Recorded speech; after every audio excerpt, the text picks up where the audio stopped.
And good morning.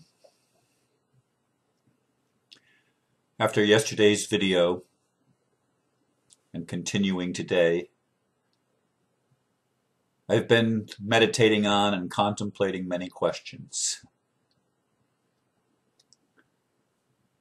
regarding the role I am playing and the role we're all playing. Or should I say roles? Because not everybody's role is the same. But is there a purpose for them all? Anyway, I've created a title for today's talk called Enlightenment, Dancing in All Dimensions. And my blurb that I've written in a few stages because I've added to it. Some say, and many believe, that ignorance is bliss. What you don't know won't hurt you is a common cliché.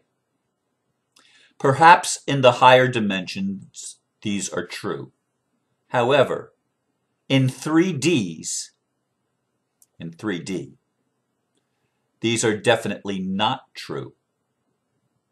Human ignorance has produced horrific experiences, all because people have not known and have forgotten who and what we are.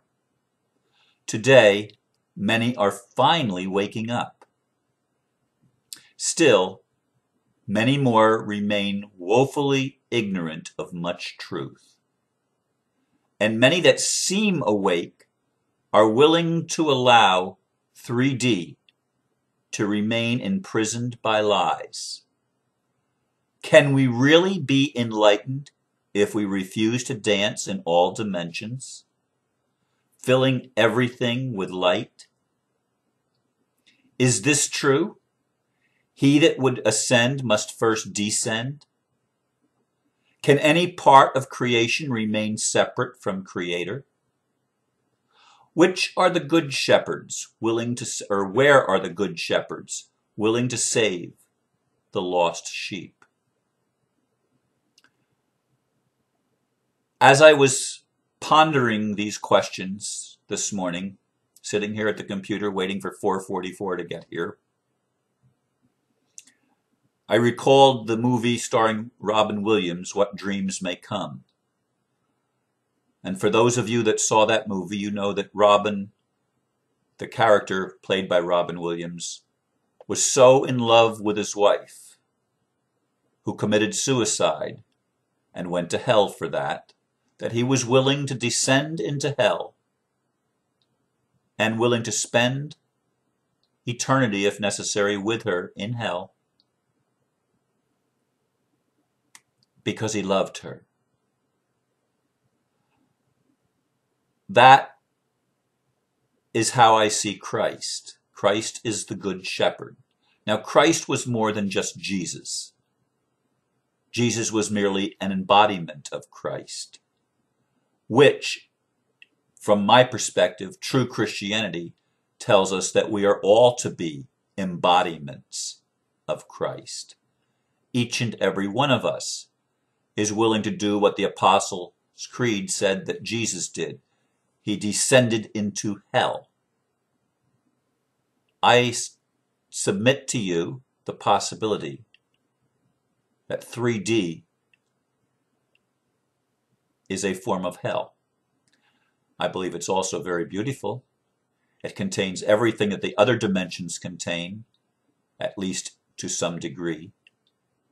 But yet, because there is abounding ignorance and much forgetfulness, we have committed atrocities on this planet, to the planet itself, to the other creatures on the planet, and perhaps most especially to our own species, the human species. Man's inhumanity to man seems to know no bounds. And we have witnessed in our lifetime, every one of us, even looking just at this year, we have witnessed atrocities. We have been privy, because of the internet, to what has been happening in the farthest reaches of the planet, the atrocities of war, the atrocities of police brutality, the atrocities of governments trying to take the rights away from the people, the natural God-given rights that are in our constitutions, that are even in the United Nations Declaration of Human Rights. We have watched as the power elite try to subvert these basic foundations of human culture, these basic understandings, these enlightened understandings, if you will, that we all have rights. And they, in their fear, are willing not to abide by their own oaths of office. I don't know if every country has oaths of office, but they certainly do in the United States, which aren't very united in 2011, as this year draws to its conclusion. Not very united. There are many states that are rising up against the federal government.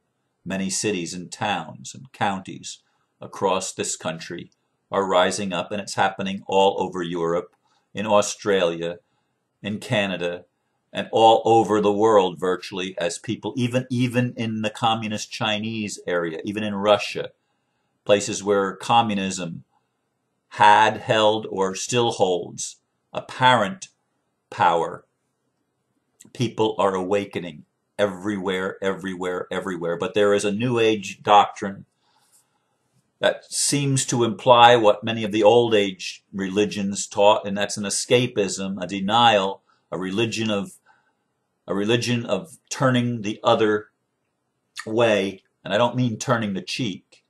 I mean just turning away from what you don't like. A total religion, New Age religion of denial of the world that we're living in, denial of our feelings, denial of our human experience, our collective experience as human beings. The parable of the Good Shepherd, told about Jesus, or told by Jesus, was that the Good Shepherd, even though the 99 were safe, he was willing to go after the one that had become separated and lost. And he went and saved the one sheep. Will the 99%, are we willing to save the 1%? Or must they be banished? But where do we banish them to? If not to another hell? Can we have a three-dimensional experience with bodies and ever make that heaven on earth? Can we do that? Is it possible? I don't know the answer. I'm asking you the questions that I've been pondering my own self. Yes, there's free will. But what are we doing to redeem even the elite, even those that aren't elite, even the many that still are in ignorance? And it's not bliss, folks. It's not bliss. People are suffering all sorts of abuses, and they are victims of many things. But the big thing that we're victims of is our own ignorance and our unwillingness to love fully. What is love? We've asked that question before. It's probably one of the most perplexing questions of life itself, along with why am I here? I've never been willing to let go of the idea that we can, and written in every one of our hearts, is the desire for a city which has foundations, whose builder and maker is God, where there is peace, where everyone is safe and secure in his or her own experience, in their body, in our bodies, in our homes, in our lives. if we're not safe, it's because there's a part of us that has not yet been redeemed. There's a part of us that still remains asleep. And I suggest to you that there's a high possibility, if not probability, that those of us that believe that, well, it doesn't matter if they get banished to another place that we want to call hell. It doesn't matter if these go there. But I'm acutely aware of a reality that seems very real to me, that as long as anyone isn't free, no one really is. We can create separation and the delusion that we are separate, that doesn't exist, that shadow element, that hell part of ourselves, that dark part. We can pretend that that doesn't exist and dance in the light. But sooner or later, that dark is going to come back and haunt those in the light. Why? Why? I believe that's the way the universe is going to work until we get it. Will we ever get it? Is this really 2011, 2012? Is this really the time that the awakening happens, when all of us reach a place of being able to not accept that anyone is not reached with love? Some say sociopaths and psychopaths can't be reached with love. Their consciences are seared. They've been totally brainwashed and deluded by the false reality of separation, which is always a false reality. Our religions have taught it to us, even the New Age religion. And I don't really believe there is a New Age religion. These are just ideas that we wrestle with, that are coming into the forefront of our thinking, of our awareness, of our consciousness.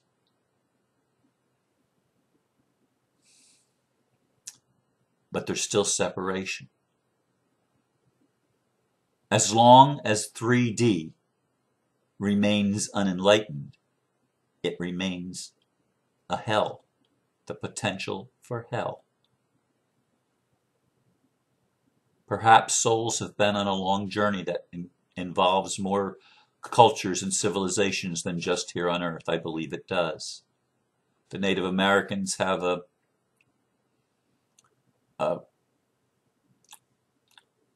saying, all my relations. I want to be united with all my relations, those in the past, those in the present, and those in the future. All my relations. I want to be willing to be the Christed soul that is willing to be the good shepherd, that is willing to take on the immense challenge of loving even that part of me represented by those that are most difficult to love in my external world, which really isn't external, is it? Is anything separate from me? Is anything separate from the Creator? These are heavy questions, and I don't expect everybody to come up with nice, easy answers. I mean, we've all been blinded. We've all been ignorant. We've all been really, really stupid in a lot of areas and exhibited what can only be called insanity. None of us are fully sane yet. Saneness is enlightened. Are we enlightened when we allow a place where anyone can still suffer? You say, but Ron, they're choosing it. And I agree. I agree. There seem to be some expressions of souls or sentient beings that seem to choose with relish the role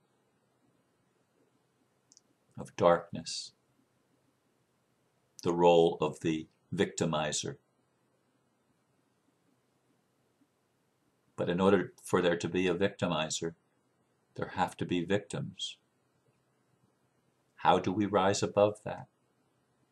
How do we dance in all dimensions so that we liberate the physical and have the divine marriage where our twin flames unite and the darkness and the light dance, where the God and the goddess dance within each of us in all dimensions, physical and non-physical.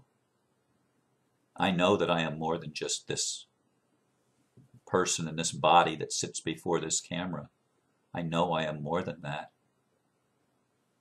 But yet I also have a strong feeling that my job is to embrace this body and the experience of this ego personality named Ron Van Dyke that's living at this time. Am I willing to think as a God that loves unconditionally thinks? A God whose mercies are everlasting, and whose truth endures to all generations? Am I willing to be the infinite while living in time and space and expressing through a physical spacesuit called a human body? As I said, there's lots of questions. And as 2011 comes to a close, I am doing a heck of a lot of introspection. I'm working on my legal papers. I would rather not do that. But it's not just for me, you see. Nothing we ever do is just for ourselves. There's always much more broad implications, because everything we do touches everyone else. May what I do, may what you choose to do, have a positive ripple effect as we all learn to dance in all dimensions with a heart of gratitude and with as much unconditional love as we each are able to muster. Let your light shine. Let your willingness be manifested. Your willingness to do as Robin Williams did in What Dreams May Come, to descend into hell and even stay there, to express the deepness, the depth of your love, your compassion, and your caring for everyone. I leave you with these thoughts this morning. Namaste.